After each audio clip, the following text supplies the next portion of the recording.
A stunning new turn in the shooting death of a former Marine. Jose Guerrena was gunned down by a SWAT team's flurry of bullets during a drug raid on May 5th in Arizona. This is the actual video taken as officers stormed his home, firing off more than 70 rounds while his wife and child hid in a closet.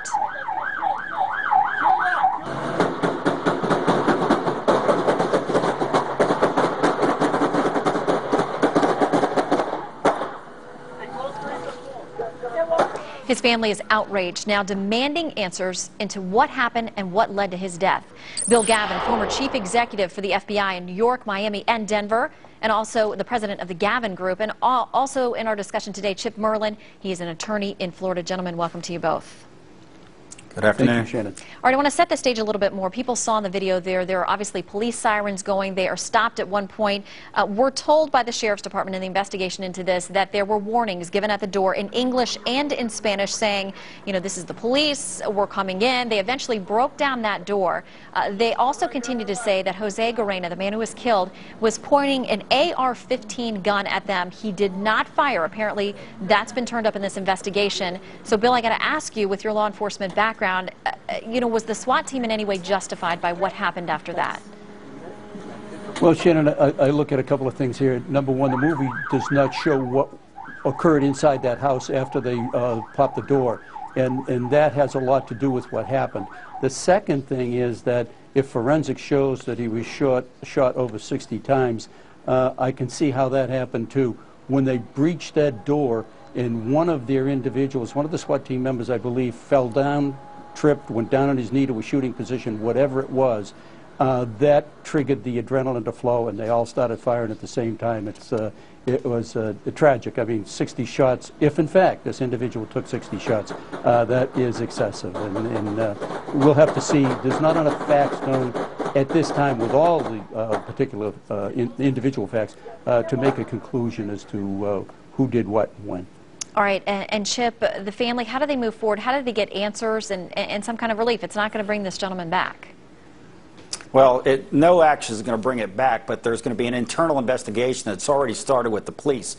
They separated each of the officers at the scene. There were statements taken by the officers. The family will actually rely upon a lot of the evidence that's obtained from the police because they go through their first investigation with the officers. What happened inside is extraordinarily important. Police in this country can use force. They legally can do so. The question of whether or not it's excessive has got to be answered. Facts we really don't know right now.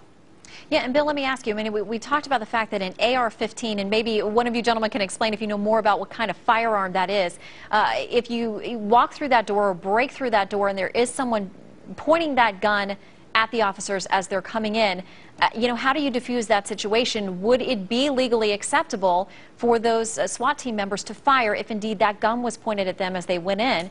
Bill, I'll start with you. Shannon, it's a long barrel weapon used by the military, and if in fact the officers break down that door and look and he is pointing that weapon on them, that is no time for them to try to decide is the safety on, is the safety off. That is a move that's indicative that he is going to shoot them, and they have to react first. It's a very difficult position for a police officer to be put in, but they have to make that decision on scene at the time. And given those circumstances that unless we've served in law enforcement or in the military, we probably never understand that split-second decision that happens there. Chip, what kind of liability could those officers or could the Sheriff's Department be facing now? Oh, there's civil lawsuits that are brought regarding this all the time, and there will be a discussion about whether or not the occupant was given enough time to actually answer the door. There's this knock rule. You got to announce that you're there, what you're there for, that you are the police, just in situations like this where you might be waking somebody up from sleep. Because if you get woken up from sleep and you happen to have a firearm there and somebody's breaking through your door, you legally have a right to defend yourself. That person needs to have a warning to know that it is the police and not some type of intruder, just so you don't have these situations happen if indeed the person was innocent. And it appears that, at least in some accounts, that is what the wife, who is the survivor here and had a 4-year-old child with her, says that at some point they believe was happening. There's some kind of possible home invasion. Bill, are there any lessons that we can take away from this situation? I think, Shannon, one of the biggest lessons is the danger the police officers and potential subjects are involved in a situation like this. It's just a horrible decision for the law enforcement people to have to make. They made it, but it's never an easy thing for them to do. Carrying away some sort of a conclusion, I don't know. You would have to have some more facts to see how long they waited prior to announcement. I saw that they had the siren go off. They made an announcement. They took a while before they knocked that door down. So I just don't know how much time elapsed before he got out of bed and came to with a weapon in his hand, no matter what kind of weapon it was.